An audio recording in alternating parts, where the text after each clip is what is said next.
Good morning to all my dear students. We were doing this lesson in the Kingdom of Fools by A.K. Ramanujan. Here in this tutorial, we are going to finish up with the last part of the lesson here. Let's start. Let's first have a quick review of this lesson. This lesson is all about Kingdom of Fools, where the king and his ministers all are fools. How they were fools? Because they had set up certain rules and regulations in such a way that day had become night and night had become day. All the people in their kingdom used to work in the night time and sleep during the daytime, and everything cost a single penny, a single dudu, what they called. Now, a wall fell on the thief during a burglary, and the thief's brother wanted justice for his brother, and he wanted the compensation too. Now, first, the wall which fell on the thief, it was the wall of merchant's house. He was blamed for the death of the thief, and then merchant blamed to the bricklayer from dancing girl to goldsmith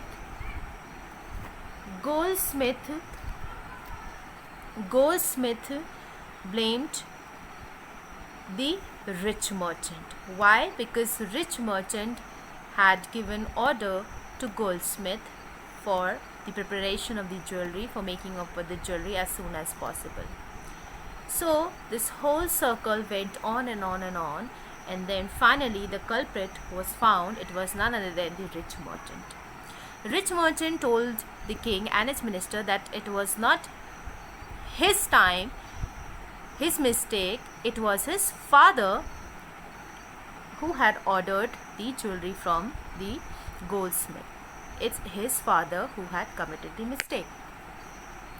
The king told that he had inherited everything from his father, so why not his sins as well? So he would be punished for falling up of the wall on the thief, for the murder of the thief. A new stake was prepared, but when finally the new stake was made, it was found that the stake was not proper for the rich merchant to fit in. Why? Because the rich merchant was too thin to be properly fitted at the new stake, and somebody had to be executed because justice had to be prevailed. Now the king used his common sense, as this whole kingdom was the kingdom of fools. So the king was too worried because he wanted to give justice to his people of his kingdom, but he was very worried because there was no one who could properly fit in the new stake. So what he did is he ordered his servants that immediately he wanted someone from the whole town to be brought up as soon as possible to be executed in the new stake. So there was this silly, foolish idea that came to his mind that he would be hanging any fat person who would be perfect in this new stake. And when his men, his servants, finally went out to find such a man, their eyes fell on whom? Their eyes fell on the disciple who had fattened himself for months on bananas, rice and wheat and ghee. You remember that there was a guru and his disciple in the beginning who came in the town, and disciple stayed there and guru went to another place. Why disciple stayed there? Because disciple found a lot of things to eat there, because he was very fond of eating. he found everything costing just a single duddu. So he had grown so fat that he was very perfect for the new state.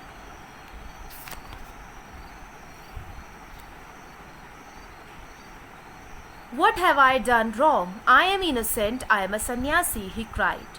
That may be true, but it's the royal decree, decree means order, that we should find a man fat enough to fit the stake, they said, and carried him to the place of execution. So, when king's men finally caught hold of this disciple, he refused to go with them, as he says that he's a sannyasi, he is innocent. They told his king's men told that it's their order from the king. They can't help because they had to find a fat man, and you are the perfect fat man for them. So they carried them to the place of the execution where the final killing would take place. He remembered his wise guru's words. That particular moment, he remembered his guru's words. This is a city of fools. You don't know what they will do next. So, he remembered that what his guru had said at that particular moment when he wanted to stay there. He had already told him that this city is the kingdom of fools, and you don't know what they will do next. You don't know what happens next. So it's better to leave the place and go to another place. While he was waiting for death, he prayed to his guru in his heart and asking him to hear his cry wherever he was. The guru saw everything in a vision. He had magic powers. He could see far, and he could see the future as he could see the present and the past. Now, the disciple started remembering his guru. Guru had some powers, he had some magic powers, and he could hear the voice of his disciple. He could see the present, he could see the future, he could see the past, and he at once arrived to save his disciple, who had got himself into such a scrape through love of food. Scrape means a difficult situation that one has got into. So, his guru finally came to save him. As soon as he arrived, he scolded the disciple and told him something in a whisper. Then he went to the king and addressed, "O wisest of kings, who is greater, the guru or the disciple?" "Of course, the guru. No doubt about it. Why, do you ask?" Now, this guru was a very wise person. He knew how to handle the whole situation, being a wisest person, being a guru, and on top of that, he knew that this kingdom is the kingdom of fools. The king is a fool and his ministers are also fools. So he kind of knew that how he's going to handle that situation. So he came, he said something, he whispered into the ear of his disciple and then went to the king. He asked the king that who is greater, the guru or the disciple? The king answered, "Of course, it's guru who is greater." So the guru told to the king, "Then put me to the stake first. Put my disciple to death after me." So he told the king that he wanted to go to the stake first because he is greater, he is guru, and then they can put his disciple after his death. The king was very surprised.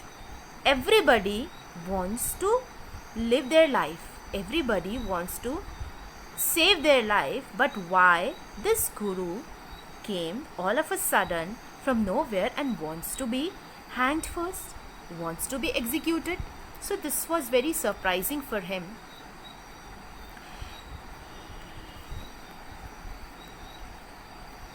When the disciple heard this, he understood and began to clamor. Clamor means to demand something in a louder, angry way. "Me first! You brought me here first, put me to death first, not him." Now the disciple understood that there is a plan in the mind of his guru to save him. So he understood And he started demanding in a loud voice, he started clamoring that he wants to die first, he wants to go to the stake first. And the guru and the disciple now both got into a fight in front of the king and the ministers, and the king was very puzzled with the behavior of both the guru and the disciple. He asked Guru, "Why do you want to die?" "We chose him because we needed a fat man for the stake." The king asked from the Guru that why he wanted to die. "Disciple was chosen by us because they needed a fat man." The Guru told the king that he should not ask such questions from him. He wants to die first. He cannot answer any question. He just wants one thing, and that is to die. The king thought, "Why? There's some mystery here. As a wise man, you must make me understand." The king was very surprised. He thought that there is some secret that both Guru and the disciple is hiding from him. So he requested the Guru to make him understand that what is the real truth, what is the mystery. The Guru told the king, "Will you promise to me to death if I tell you?" asked the Guru. The king gave him his solemn word. The Guru took him aside out of the servant's earshot and whispered to him, "Do you know why we want to die right now, the two of us? We have been all over the world, but we have never found a city like this or a king like you." Now, the king asked for a promise from the king that if he will reveal what is the secret, the king must make sure that he will not going to tell this to anyone, and also he will put him to death first. Whom? To the Guru. And the Guru took the king aside and told him that they have been to a number of places, but they had never seen such a king and such ministers ever in their life. They had never found a city like this before. And this stake that has been prepared by the king's men is the stake of the God of justice. He says that it's new and it has never had a criminal on it. Whosoever dies on it will be reborn as the king of this country, and whoever goes next will be future minister of the country. So he told the king that the stake which you have prepared is the stake of justice, is the stake of the God of justice. It's new. It had never had a criminal on it. No criminal was hanged on it. And whoever will go on to that stake first will be reborn as the king of this country, and whoever goes next after the first person will be the future minister of this country. He also mentioned that he is sick. He's fed up of his ascetic life. Ascetic means not allowing yourself physical pleasure, especially for religious reason. So they both were sannyasis. He said that they are fed up with their life and now they want to enjoy their life as king and a minister. So he told that they must be put to death one after another. And me first, remember, he told. The king was now thrown into deep thought. He didn't want to lose the kingdom to someone else in the next round of life. He needed time. So he ordered the execution postponed to the next day and talked in secret with his minister. It's not right for us to give over the kingdom to others in the next life. Let's go on the stake first ourselves and we'll be reborn as king and minister again. Holy men do not tell lies, he said, and the minister agreed. Now, when the king heard Guru's words, he he heard it and he thought a bit. He told his ministers that they cannot they cannot let go of their kingdom in some others' hands. They are they are the king and the ministers, and how they can let somebody have their kingdom.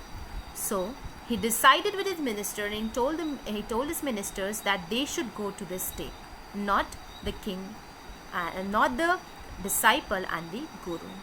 He also mentioned that holy men do not lie. Holy men means the men who leads religious and pure life. And who were they? They were the guru and the disciple.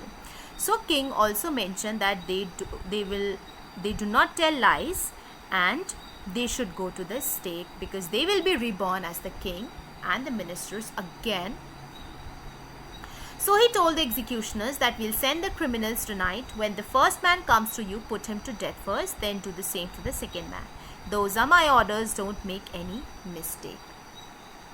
Now, the execution was postponed in the night, till night. The king told his men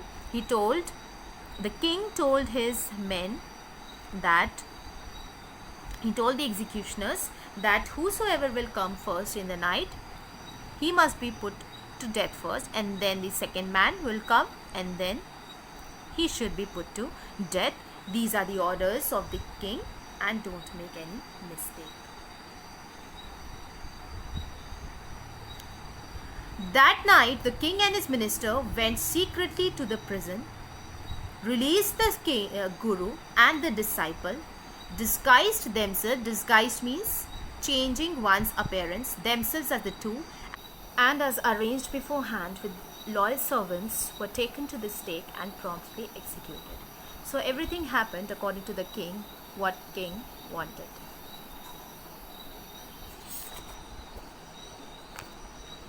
When the bodies were taken down to be thrown to crows, vultures, the people panicked. They saw before them the dead bodies of the king and the minister. So in the morning, all the villagers, all the people of his kingdom, they were shocked. They panicked. What they saw in the morning? They saw the dead bodies of their own king and the minister. Whole city was in confusion. All night they mourned and discussed the future of the kingdom. Some people suddenly thought of the guru and the disciple and caught up with them as they were preparing to leave town unnoticed. Now, the whole kingdom was without king and their minister. They were very worried.